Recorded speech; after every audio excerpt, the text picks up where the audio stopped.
Hey everybody, welcome back to another video. I hope you're having a fantastic day so far. Today we are reacting to 3 of the deadliest snakes in the USA.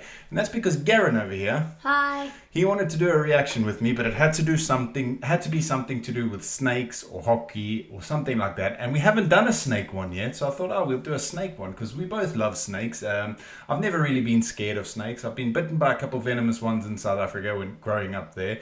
And I spend most of my free time in South Africa looking for snakes out in the bush, lifting rocks and that sort of thing. So it's something that I'm really glad we're starting to share as a passion together. So we're going to be checking that out. If you haven't done so already, please make sure you hit the subscribe button, and if you're feeling extra frisky, you may as well hit the like button as well. I do have a buy me a coffee page, link down in the description if you want to buy a coffee to help support the channel. That would be awesome. And I also have a Patreon link down in the description if you want to check that out. And without further ado, let's get into 3 of the deadliest snakes in the USA. Oh, before we get into it, sorry if there's any audio problems. I've only got the one microphone, and yeah, I've had to try and share. I'm like pushed up into the corner here. It's pretty uncomfortable, but I couldn't say no. He's on summer holidays, so yeah, let's get into it. Out of all the animals that can be found in the US, snakes are probably the most hated. For some people it's easy to hate snakes as they're potentially dangerous, but all animals play an important role in their ecosystems, and they should be loved all the same. Snakes play an important role in controlling rodent numbers, and the snakes of North America help to maintain biodiversity. There are around 100 species of snake that can be found in the US, and around a fifth of these are venomous. You guys are super lucky to have 100. Oh, I mean, it depends how you look at it. If you don't like snakes, you're not very lucky. But we would absolutely go mad there. We started going looking for snakes locally to us. We've only got 5 species of snakes here in Slovakia. We've seen 3 of them, but this year we've only seen 2. That's the dice snake and the grass snake. And he's caught his first snake this year on his own. There's a photo up on my community tab if you want to check it out. But yeah, I love snakes. So does he. Venomous. The US is also home to some invasive species of snake, with one of the most famous being the Burmese python. These invasive snakes can have a massive negative impact on the ecosystem, and can even have a negative impact on the native snakes. In this video I will be trying to determine which American snake is the most deadly, and this is quite a hard thing to do. There's quite a few ways in which you can judge how deadly a snake is, such as how large they are, how they kill their prey, and how potent their venom is. In this video I will be judging the snakes based on statistics, and how many fatalities they have caused since the 1950s. I think this is a very fair way to judge how deadly a snake is, as some snakes have a very toxic venom but rarely bite people, but other snakes may have a weaker venom but are far more aggressive. Some dangerous snakes come into contact with humans far more regularly than others, and strangely a large number of Americans are killed by their pet snakes. In the US since the 1950s, people have been killed by Indian spitting cobras, black mambas, gaboon vipers, king cobras, boomslangs, and African puff adders. I'm from South Africa, so it's a funny one. It's a boomslang. Fun fact, the snake on screen now, the gaboon viper or gaboon adder, has got the longest fang of any venomous snake in the world. I've caught some of those in South Africa. I had puff adders as pets. I've been spat in the eyes by a spitting cobra. I have got a photo somewhere. I might stick it up in the video. It's an old photo that you had to get developed on film though, so I'm not sure how well you'll be able to see. But yeah, I've had a fair few close calls with snakes. He knows now as well that he's not to touch a snake, so don't panic. Unless I'm there and we can identify it, we don't let him touch it. This just goes to show that you need to be very careful when keeping dangerous snakes, and one mistake when handling could mean that it's game over. But in this video I will be focusing on wild native snakes, as I will be going through 3 of the most deadly snakes in the USA. And for our first species we can head to the southeastern United States, as we will be taking a look at the Cottonmouth. Now this snake also goes by the name of water moccasin, and is very closely related to the Florida cottonmouth. This snake is usually found in aquatic habitats such as streams, marshes and swamps. This snake is a very impressive swimmer and will feed on a wide range of aquatic and semi-aquatic prey. This usually comes in the form of amphibians and fish, but it's also known to target small turtles and small alligators. This snake can reach a maximum length of around 1.8 meters, and at this size this snake is quite formidable. Despite this, it is not safe from all predators. I actually didn't know they got that big. That's quite big, isn't it? Yeah. Would you catch one?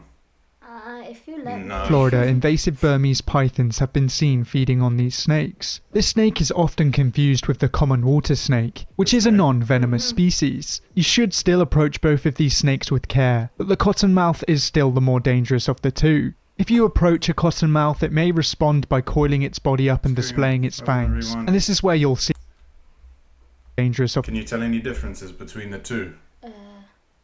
That it's got green eyes. Its pupil is completely different as well. The water snake has got a round pupil, and that's got almost like a cat's eye. And obviously the white mouth there. And like the yellowy lips. But I suppose you do get, like you've seen with the dye snake. Yeah, they change colour when they're out sun. The two. If you approach a cottonmouth, it may respond by coiling its body up and displaying its fangs, and this is where you'll see its very pale mouth. The pale coloration of its mouth is how it got its name, and if you happen to see this snake with its mouth open, you may be in danger. In most cases, a snake doesn't want to bite a human, but instead does it out of self-defense. Venom is very valuable to a snake and takes a lot of energy to create. This means that a snake will not use its venom unless it feels like it has to, and if you choose to leave a snake alone, in most cases it will not try and bite you. But if you are bitten by this snake, Garen wants a garter snake that you get over there. It's a blue garter.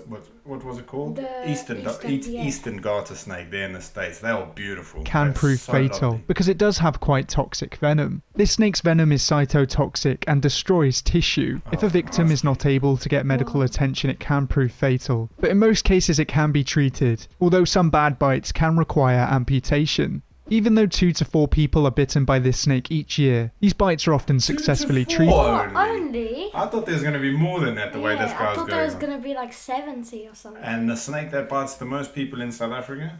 Worms. No, it's a puff adder. Oh, puff adder. Puff adder, because they like to lie on the sandy pathways and people usually step on them. And then it rots your hand. It's also got a Since the 1950s, there have only been 2 cottonmouth related fatalities, and this is extremely low for such a relatively common venomous snake. So even though the cottonmouth has the potential to kill, it rarely does, but it should be respected nonetheless. But for our next species, we can stay in the same area, as our next species is the eastern. Oh, it says it on the screen. We've been watching some of that. Some of you guys have recommended some great herping channels as well. What was that one we watched in America? That guy? NVK herping. Is it NVK? That was someone mentioned that as well. It's pretty awesome, and he finds a lot of copperheads, doesn't he? I had a copperhead in South Africa. I bought it from the pet shop. They're beautiful snakes. Camouflage, even really good in leaves. Yeah, that's probably how you get bitten, isn't it? Stand on Copperhead. Now this snake is a pit viper endemic to eastern North America and is known for having quite impressive camouflage. It can blend in very well with rocky and the pits there. It looks like nostrils. Those are heat pits.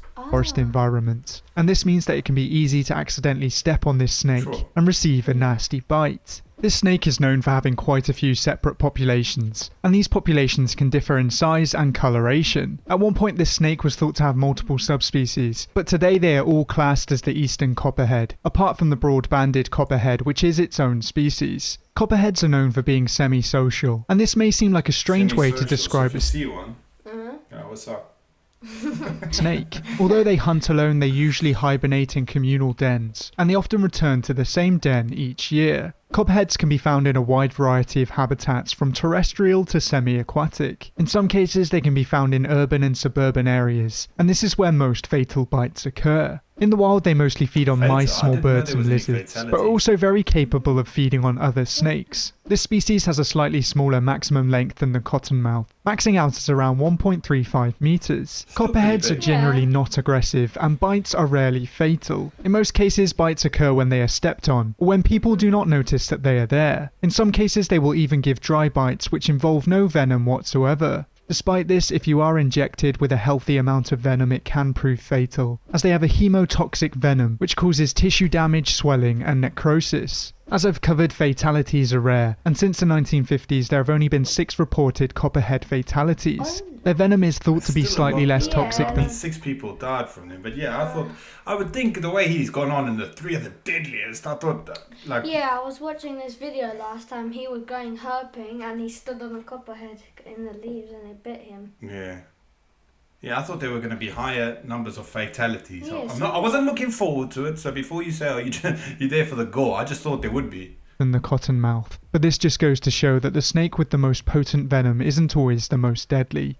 Now I have slightly cheated for the last inclusion on this video because I've decided to include a whole group of snakes. In the last part of this video I will be focusing on rattlesnakes as a whole, but there is a reason behind this. As I'm sure you can imagine, if you're bitten by a rattlesnake, your first thought isn't to identify it. In most cases, if people are bitten by a rattlesnake, they are unable to identify it, and this means that it's hard to identify which rattlesnake is the most deadly. For those of you who don't know, rattlesnakes are venomous vipers and can be found all over the US. Some of the most famous species in America are the heat pits.